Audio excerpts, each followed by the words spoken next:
Now it is my pleasure and privilege to introduce our guest author, Vicki Mastriani Walker, but she really goes by V.C. Williams as her pen name.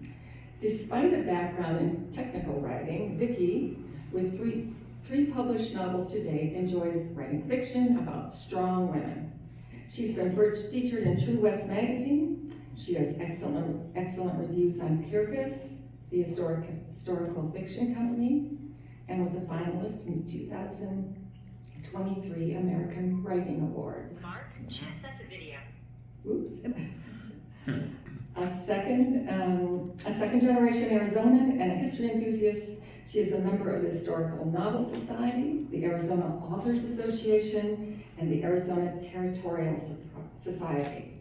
She grew up in Prescott, loves to travel, having visited much of this beautiful country and the world.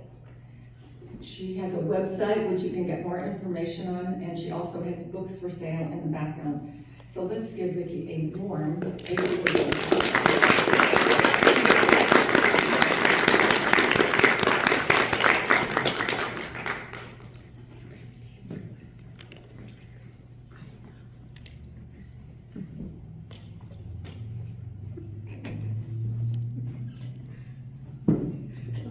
To a lot of you already, so I feel like you're my best friends. Hey, that's good. Yeah, on the mic. Okay. When again, sounds good.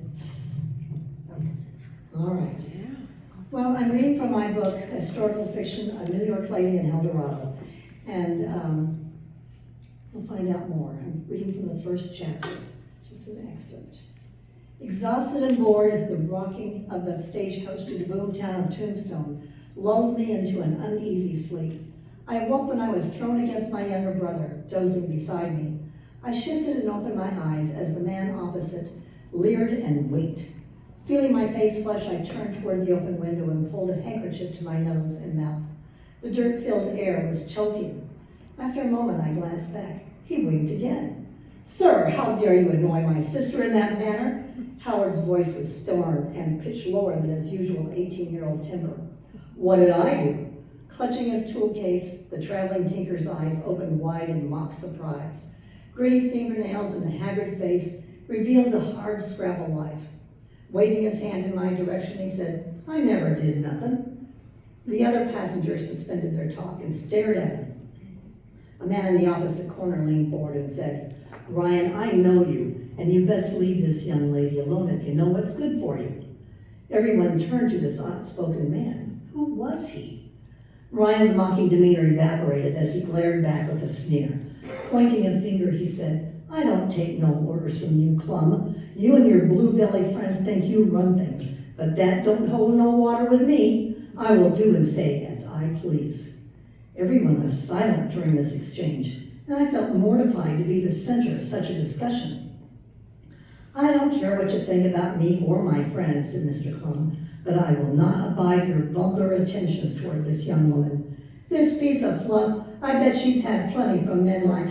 Howard lunged from his seat and swung at Ryan, catching him on the chin. The man's hat fell off when his head thumped against the coach, his case falling loudly to the floor.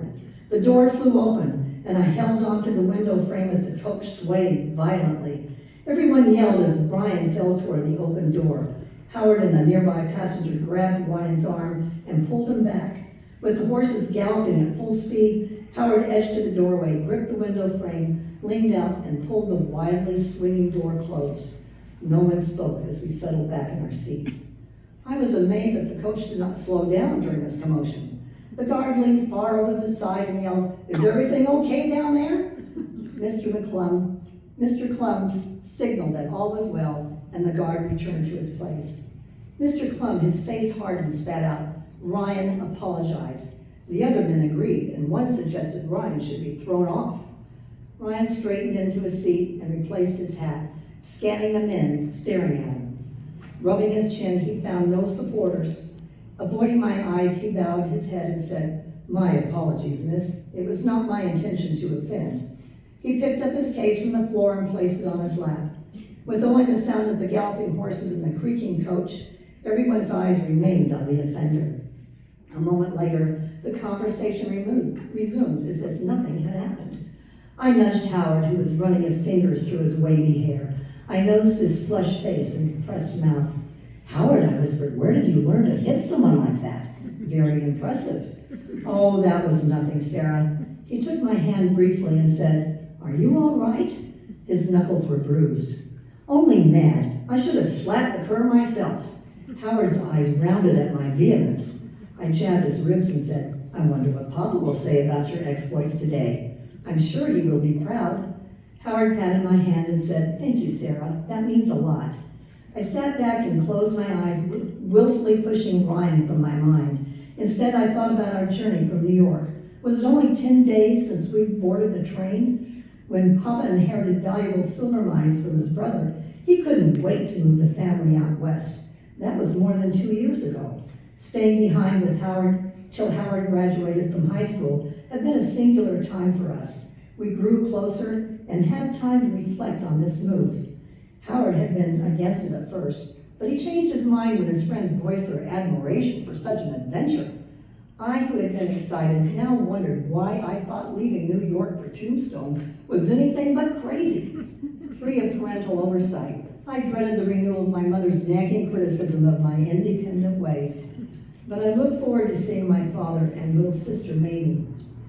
I hope I can find my true purpose in this place. I want to prove I'm worthy of his respect. I sighed and glanced at the men in the coach.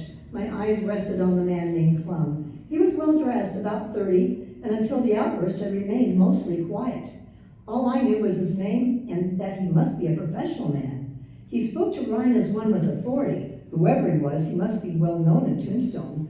My roving eyes fell on another who appeared just as curious about our fellow passenger. "Excuse me, Mr. Clum." The bold passenger leaned forward and said, "Haven't I met you before?" The barrel-chested man was smartly dressed with the golden watch fob dangling from his waistcoat button. With his derby hat in his lap, his reddish hair poked out in various directions over his ruddy, fleshy face. Spat-covered shoes, buffed to a high gloss, were now covered with a fine layer of dust. I glimpsed ruby-colored cufflinks peeking out from his coat sleeves. Mr. Clum studied it and replied, "No, sir, I don't believe we met. Should I know you?" "Sir, I'm William Hutchinson. Most people call me Billy. I'm building a theater on Allen Street, the Birdcage, that I plan to open by Christmas." "Oh, yes, Mr. Hutchinson. I've passed your building project often. My newspaper, the Tombstone Epitaph, which I own with my friend Mr. Soren, is just around the corner on 5th. Listening to this exchange, I wasn't surprised to learn Mr. Clum was in the newspaper business. Contrasted with the others in this coach, Mr. Clum demonstrated a bent toward listening well, rather than speaking too much. Mr. Hutchinson slapped his knee. "Upon my soul, sir, that's where I've heard your name. Not only are you a journalist of some distinction, but weren't you recently elected as Tombstone's first mayor?" All eyes turned to Mr. Clum, who nodded. Mr. Hutchinson continued, "Is it also correct that you are acquainted with Marshal Virgil Earp and his brothers?"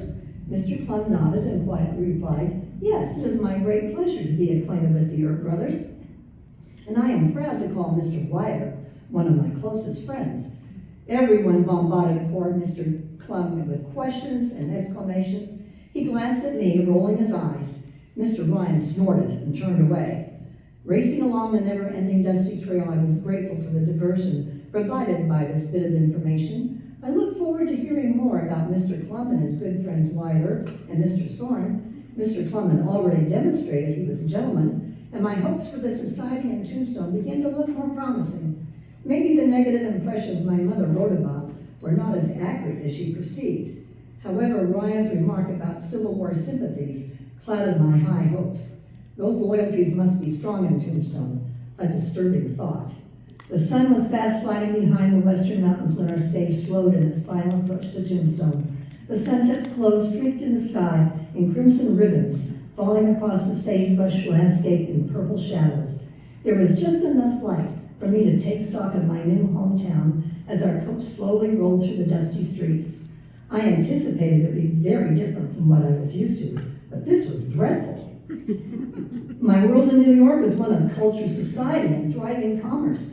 As the largest city in Arizona, I expected Tombstone to be far superior to the small towns we travel through. With a sigh of disappointment, I could not dispel my first impression: dingy and drab. Instead of neatly laid out streets, tree-lined rows of brownstones, and horse cars transporting citizens, I viewed rutted dirt roads and the remains of fire-ravaged buildings. It was a place of adobe and rustic wood structures, seedy-looking men, rowdy saloons, and plain-dressed women in old-fashioned bonnets. The horses pulled our dirt-caked conveyance up to the Wells Fargo office on Allen Street and shuddered to a stop. Howard and I shook the dust from our clothes as we stepped off the stage.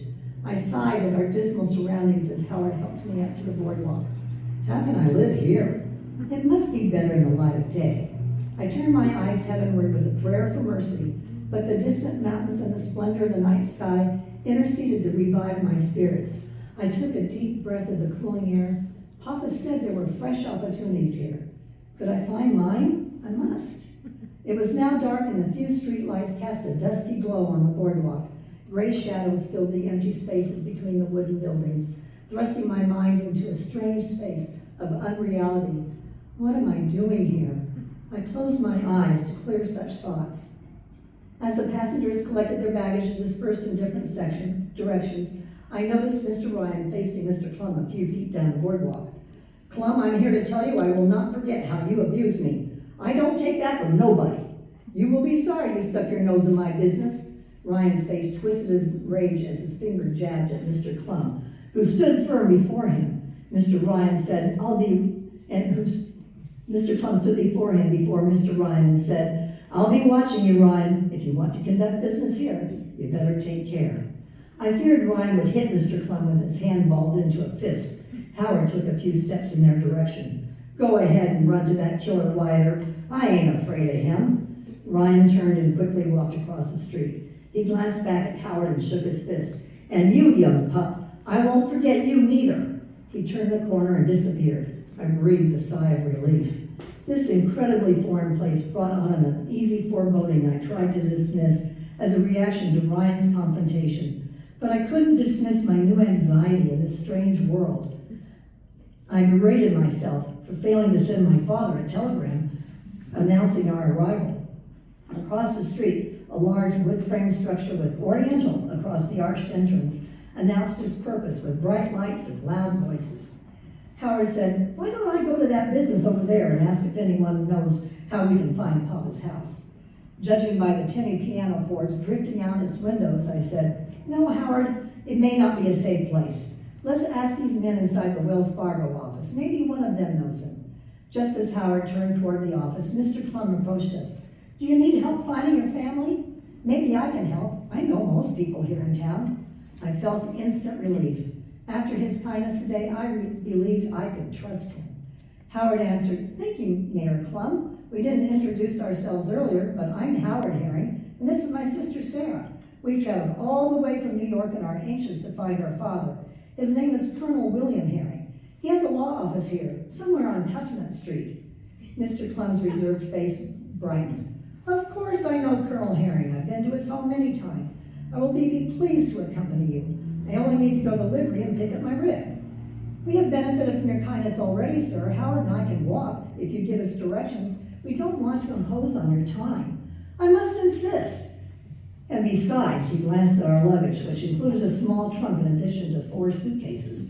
Even if you check your luggage at the Wells Fargo office, I couldn't let you walk to your home at this time of night. Please wait here and I will return in a few minutes. The mayor tipped his hat and walked briskly down the street. Turning to Howard, I said, what a considerate man. I'm so glad we met him today. It also occurred to me that the mayor might not think the streets were safe after dark, especially with Mr. Ryan's threat. As Howard and I waited for Mr. Clum, we surveyed our surroundings. Even at this late hour, there were many people out and about. The business across the street was bustling with men of all types streaming in and out. Most looked rather rough, dressed in workman's clothes and tall riding boots. Raucous voices accompanied by a discordant piano carried out from its open windows to the street. 2 men drunkenly mounted their horses outside what I decided must be a saloon. I heard one yell to the other as he rode off, see you at the inquest. From the people walking by, I caught snatches of conversation I didn't completely understand. It seemed a fight or some event took place the day before. Talk of it was on everyone's lips. I was sure I heard Wyatt Earp and Ike mentioned. What did it mean? Was Wyatt Earp in a fight? Mr. Clum finally returned with an open buckboard wagon. He jumped down and with Howard's help quickly loaded our luggage. Mr. Clum glanced away frequently and a handgun protruded from his coat pocket. I'm sorry I took so long, he said, but I just received some distressing news and I must find my friends. If you don't mind, Howard, please sit in the back while you, Miss Herring, sit here with me. I'll have you home with your family in no time. And Howard, don't worry about Ryan. He's all bluster. I nodded, wondering what else we may encounter here.